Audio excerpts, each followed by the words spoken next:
Bom dia, boa tarde ou boa noite, conforme seja o horário que estejam me ouvindo. Dando sequência ao estudo dessa obra maravilhosa, Paulo Estevão, essa obra que veio pela mediunidade, através da psicografia de Chico Xavier, pelo Espírito Emmanuel. Nós estamos aqui no capítulo 10, né, chegamos ao marco ali, o meio da história, tipo aqui um divisor de águas, né? Um antes e um depois. Estamos prestes a testemunhar aqui, né? A ver com as minúcias e as belezas que Emmanuel nos conta a respeito da conversão de Saulo. Ele ainda está resoluto na sua decisão de perseguição aos cristãos. E agora, ainda mais, porque ele está revoltado, ele está sofrendo muito a morte, né? Ele está enlutado pela morte da sua amada Abigail, e diante dessa dor toda, e como ele ainda não conhece outras claridades, ele não conhece algo que o movimente tanto quanto essa sua impetuosidade, né? Um espírito de fato com uma energia assim fora de série. Ele quer usar essa energia para extravasar toda a sua dor, e a única forma que ele conhece é seguindo ali cegamente. Então ele realmente tem uma crença em Deus, mas ele crê em Deus e ama a Deus conforme a visão estrita, mosaica, né? Aquela visão judaica, estrita mesmo, de não conseguir extrair o espírito da letra.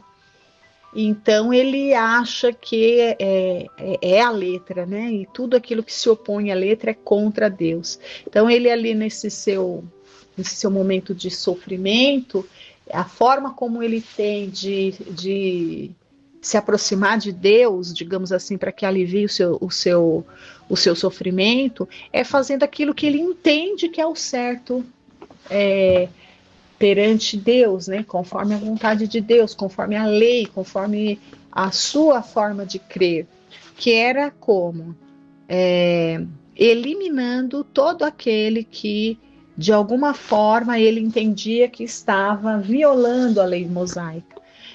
E ele entendia que os cristãos faziam isso. Ele não compreendia a missão de Jesus, né? Porque ele ainda não conhecia Jesus. Depois ele vai compreender, mas por hora ele ainda não tem essa capacidade. Então ele acha que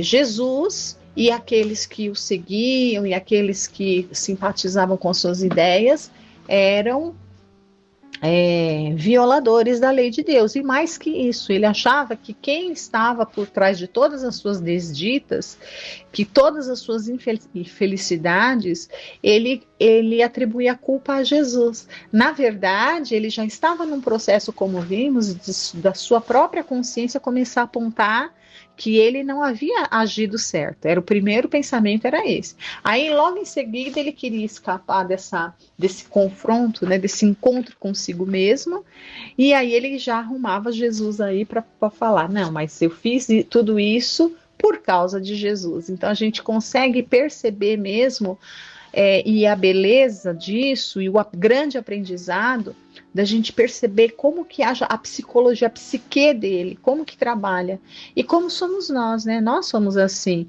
até nós estarmos decididos a enxergarmos, olharmos para dentro de nós mesmos e percebermos que nós erramos, nós ficamos querendo encontrar culpados ou justificativas para os nossos erros.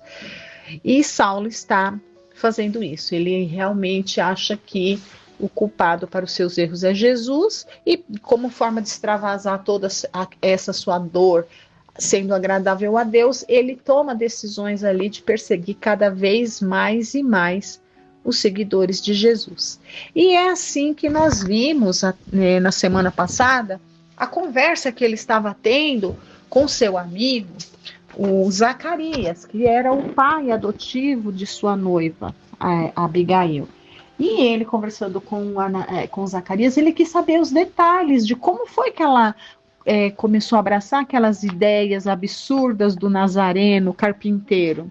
E o Zacarias conta para ele sobre aquele senhor, né, aquele velhinho, muito pobre, mas muito bondoso, que se passava por lá falando coisas sobre Jesus, e ela ficou curiosa. E ela pedia para que ele falasse mais. E conforme Zacarias ia falando, e narrando e contando as coisas de Jesus, falando sobre Jesus, eles perceberam que, embora fossem ideias que eles achavam ali esdrúxulas, né? Zacarias e Ruth eram também judeus ortodoxos, eles não puderam deixar de notar que Abigail se animou mais. Ela ficou, aquela tristeza que ela tinha, né, que ela estava ali, porque além da doença física, ela estava com uma doença emocional também, porque estava muito ferida, né, os seus sentimentos ali muito machucados, ela estava muito triste, ela estava morrendo além da doença também de tristeza, né, e é natural, porque perdeu o irmão da forma como perdeu, e perdeu o noivo também da forma como Saulo rompeu com ela, então ela ficou ali numa desilusão só, já havia perdido o pai, que esperanças haveria para ela na vida, então ela estava ali inconsolável, até que Ananias chega e começa a falar de Jesus, e o que acontece? Embora a sua saúde do corpo físico continuasse ali, o estado na verdade era irreversível, como de fato ela até desencarnou, a sua saúde emocional foi recuperada e isso ninguém podia duvidar. E aí foi assim que nós paramos a semana passada nessa conversa que Saulo tinha com Zacarias, e Zacarias conta para Saulo sobre essa melhora ali de Abigail ante o seu contato com Ananias. E aí, olha, depois que ele fica sabendo disso, Saulo, né, nós vimos aqui, vamos retomar o último trecho dessas conversas, né, dessa conversa que eles têm ali. Então, eles terminam assim, olha. Então, Zacarias fala todo esse benefício que eles perceberam que esse Ananias trouxe ali para o ânimo de Abigail, né? E após ouvir toda a narrativa de Zacarias, né? Vamos retomar aqui, olha. Saulo ouvia-o admirado. A serenidade e a ponderação de Zacarias infirmavam-lhe os gestos mais fortes de reprimenda e severidade. As acusações veladas do seu afastamento da noiva, sem motivo justificado, penetravam-lhe o coração com prurido de remorso pungente, porque nessa narrativa que ele começou querendo chamar a atenção de Zacarias, como que ele permitiu que um seguidor do Nazareno entrasse na casa de Zacarias e disseminasse essas ideias absurdas, né? E Zacarias fala para ele, eu também achei estranho, só que mandei chamar você, você não veio. Então, quando falou isso, ele já, deu uma recuada, porque ele já sentiu o remorso, né? De fato, ele não foi, ele abandonou a noiva, né? E aí depois Zacarias dá todos os outros motivos. Além de Saulo não ter ido lá, né, ajudar a fazer alguma coisa, esse Ananias só fez bem para Abigail, né? Então, quando ele percebe isso, ele dá uma recuada, né? Então ele fala, olha, sim, revidou menos áspero, reconsidero melhor as razões que te induziram a suportar tudo isso, mas não quero, não posso e não devo exonerar-me do compromisso que assumi em desafronta da lei. Ele era durão, né? Olha, não quero, não posso e não devo. Mas a que compromisso te referes? Interrogou Zacarias surpreendido. E ele vai dizer, olha, quero dizer que preciso encontrar Ananias a fim de castigá-lo devidamente. E foi aqui que paramos a semana passada. Continuando, né, o diálogo, o Zacarias fica surpreso e ele diz assim: que é isso, Saulo? Objetou Zacarias penosamente impressionado. Então veja, até o Zacarias, que também era um judeu ortodoxo, quando escuta ele falar que vai perseguir Ananias, ele fica assustado, fala: meu Deus, né? Até ele fica. E ele continua, o Zacarias. Abigail acaba de baixar ao sepulcro. Seu espírito de compleição sensibilíssima e afetuosa sofreu profundamente por motivos que ignoramos e que talvez conheças. Então eles desconfiam que aconteceu alguma coisa entre eles dois, né? Mas Abigail sempre preservou Saulo, ela nunca falou dele para ninguém, né? Isso que era uma demonstração do amor verdadeiro. Ela não expôs ele em nenhum momento, embora ele merecesse, não? Ai, ai. Bom, então, olha, o conforto único que ela encontrou foi justamente a amizade paternal desse velhinho bom e honesto. Então, veja, embora ele fosse um judeu ortodoxo, ele reconhecia que Ananias era um velhinho bom e honesto. E queres puni-lo pelo bem que nos fez a criatura inesquecível? Não faz sentido, né?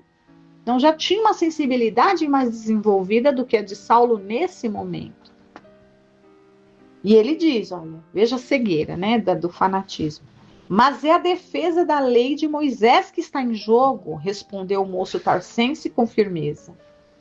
Entretanto, advertiu sensatamente Zacarias. Revisitando os textos sagrados, não encontrei qualquer dispositivo que autorize a castigar os benfeitores. Sim, né? Porque, de fato, a primeira revelação ela vem de Deus. Então, a lei de Moisés é a primeira revelação. Então, se ela vem de Deus, ela não manda realmente castigar a ninguém, ainda mais os benfeitores, né? Olha, e Ananias foi um benfeitor para Abigail. O doutor da lei esboçou um gesto de contrariedade em face da observação justa, mas, valendo-se da sua hermenêutica, considerou com sagacidade. Hermenêutica significa o conhecimento profundo da lei, da religião, né? É isso que é a hermenêutica. Então, ele conhecia profundamente, né? Olha, mas uma coisa é estudar a lei, a outra é defender a lei. Então, aqui ele está se colocando não como um adepto, mas aqui ele está colocando como um guardião da lei, né? Como um homem de Estado, como uma atribuição legal que ele tem. É mais ou menos um policial, ele não pode se eximir de cumprir com sua função ali, de prender um criminoso, por exemplo. Né? Então ele está querendo dizer que ele tem uma obrigação pelo Estado, né? Uma vez que ele era ali um membro do Sinédrio, então ele tinha uma função sagrada, independentemente dos sentimentos religiosos ali da lei, de seguidor, né? Ele teria uma função estatal, institucional mesmo, de defesa da lei. Então ele usa esse argumento. Na tarefa superior em que me encontro, sou obrigado a examinar se o bem não oculta o mal que condenamos. Aí reside a nossa divergência.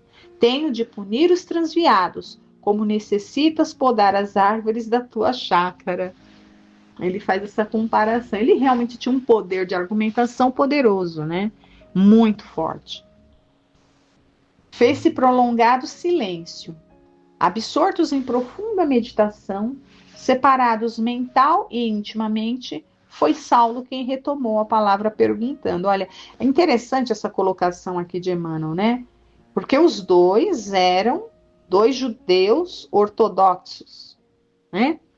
Eles não seguiam, o Zacarias também não era um seguidor de Jesus. Ele também era um seguidor ali estrito, né, da lei mosaica. Porém, né, Porém, Emmanuel coloca, olha, separados mental e intimamente. Quer dizer que a condição, a vibração dos dois era bem diversa, né? Então, Saulo rompe aquele silêncio e retoma a palavra perguntando: desde quando Ananias se ausentou dessas paragens? Há mais de 2 meses, disse o Zacarias. E chegaste a conhecer o rumo que tomou?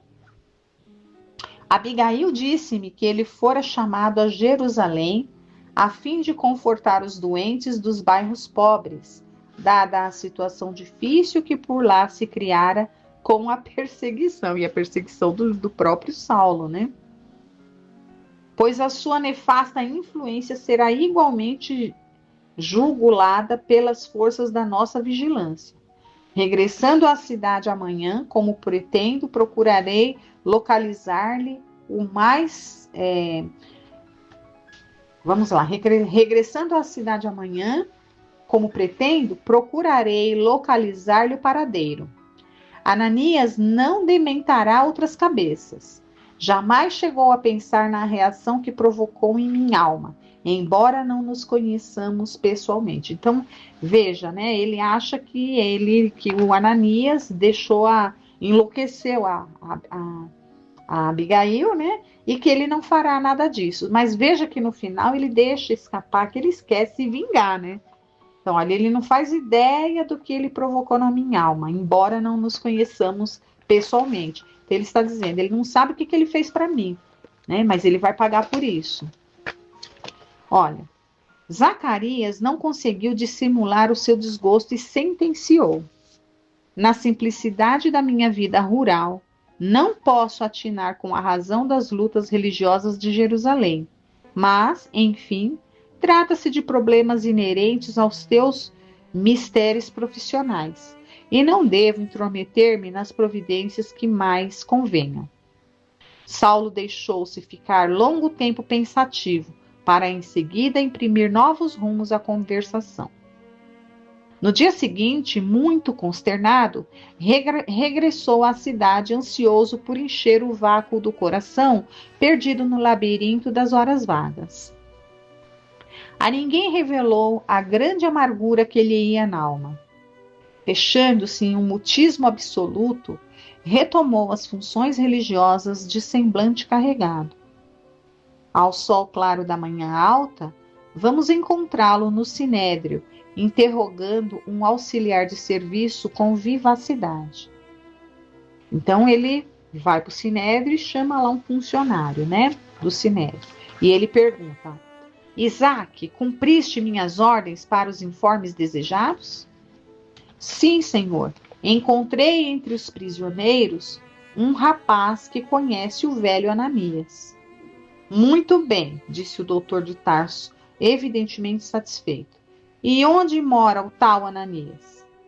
Ah, lá isso ele não quis dizer, apesar de muito que insistir, alegou que não sabia.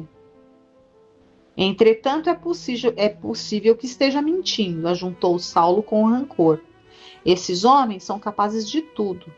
Providencia já para que ele aqui compareça quanto antes.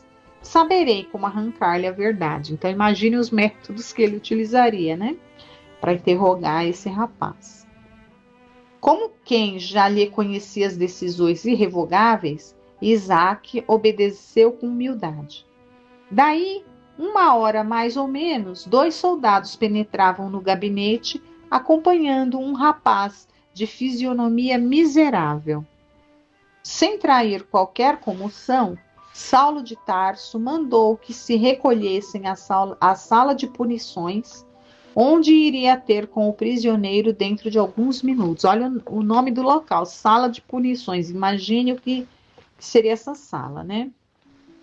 Terminada a escrituração de alguns papiros, dirigiu-se resoluto ao salão dos castigos.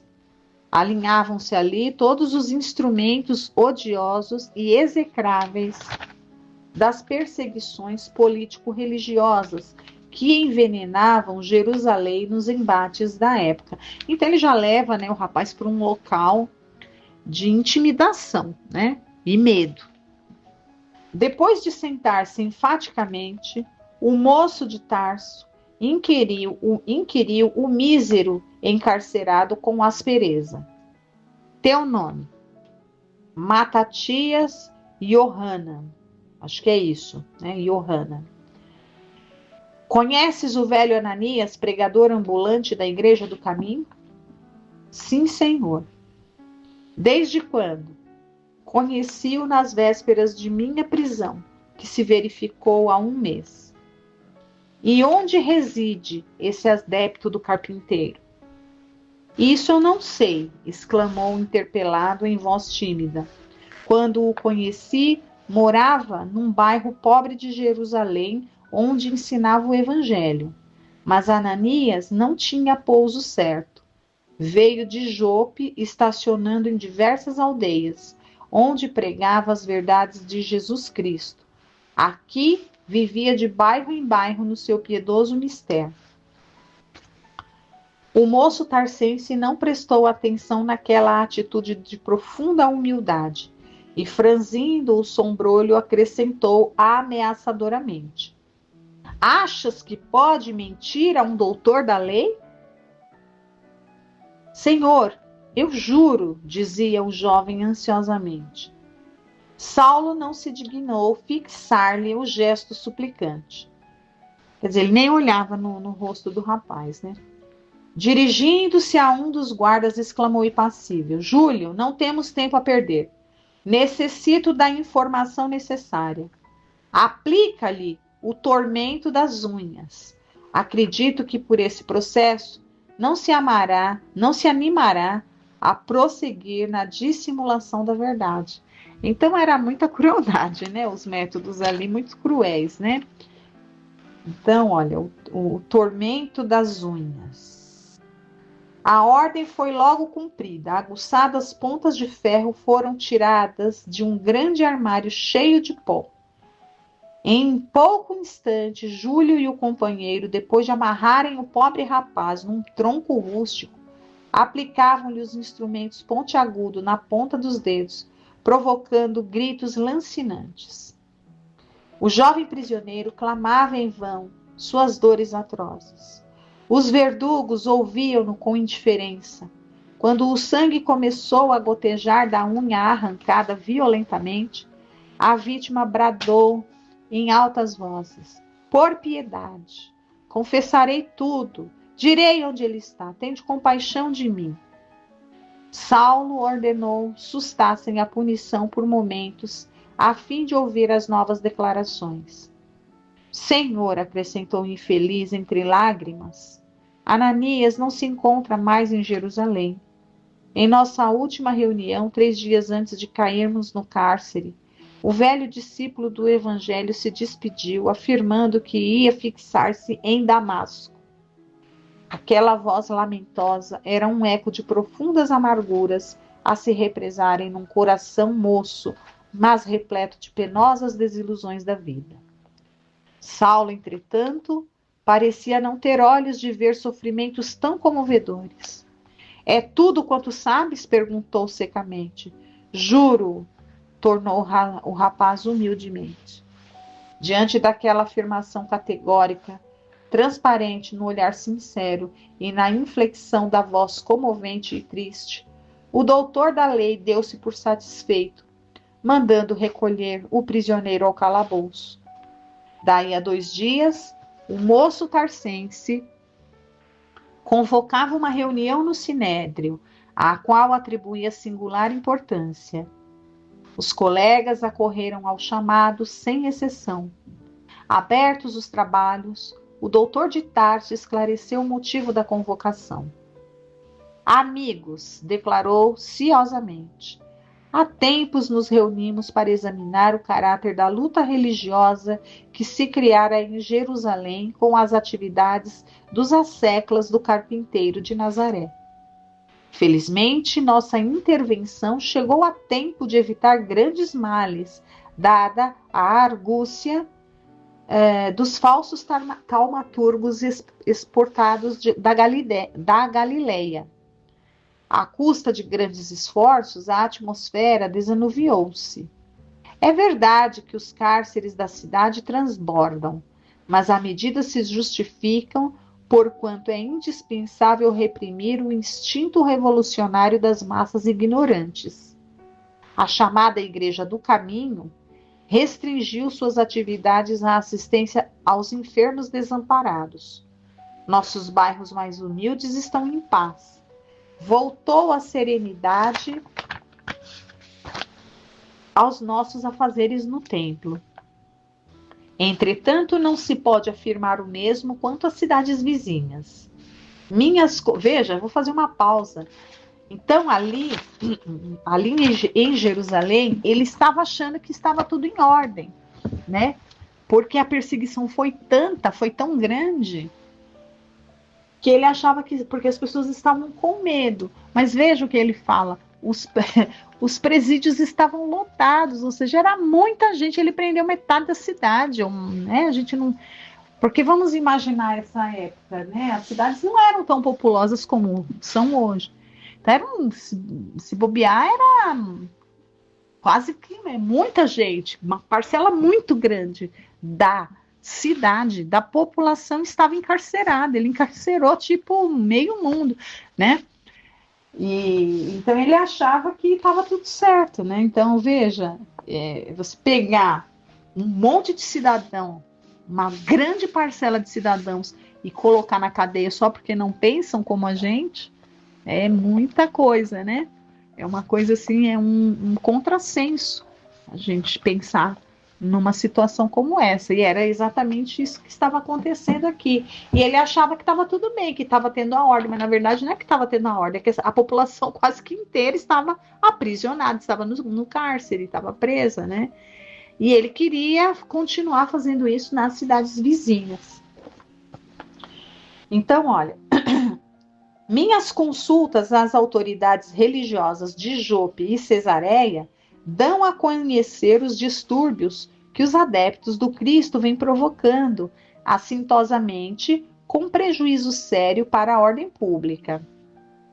Então, vamos fazer aqui mais uma pausa, né? Então, lembrando que Saulo, ele tinha cidadania romana, né?